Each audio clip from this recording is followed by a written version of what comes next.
ወንድ አይታ ፈዛ ነበር፣ ፈረንጅ ወንድ አይታ ማለት ነው። እና ሀሳቧ ሙሉ ተሰራረቀ። እሰራልሻለሁ ስል ሰምታችሁኛል እኮ ያገኘሻለሁ ምናምን ስል እና እዚህ እስክትመታኝ ድረስ እኔ አልሰማትም። የሆነ ነገር እስክትወረውርብኝ ድረስ የሆነ ችክ ነው የምልባት። አልሰማትም። ትገሉኛላችሁ እንጂ አልሰማትም። ቴክስት አላኩለትም እኔ ብዬ እና እኔ እስክላት እየጠበቀች ነው እና ሀይሚን እኔ ካልኳት በኋላ የሚፈጠረው ታያላችሁ። አቶ ብሩኬ ደግሞ ያው ካንተ ውጪ ወደ ውጪ አልፈልግም፣ ግን ያው ካንተ ውጪ ወደ ውጪ አልፈልግም። እሺ እና እንዳይከፋ እኔ አንተን ነው የምወድህ፣ እኔ አንተን ነው ጓደኛ። ስለኔ ማወቅ ከፈለጋችሁ እኔ መታችሁ ጠይቁኝ። ሌላ ሰው ሄዳችሁ አጠይቁ።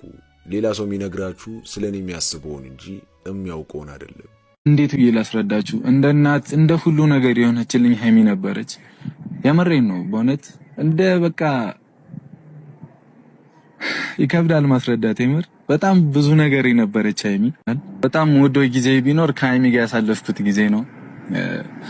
እኔ እንጃ በእውነት ለኔ ስጦታ የነበረች በጣም ነበር የምወዳት ሀይሚ። እውነት የመሬን ነውና አንቺ ማለት ለኔ ብዙ ነገር ነሽ።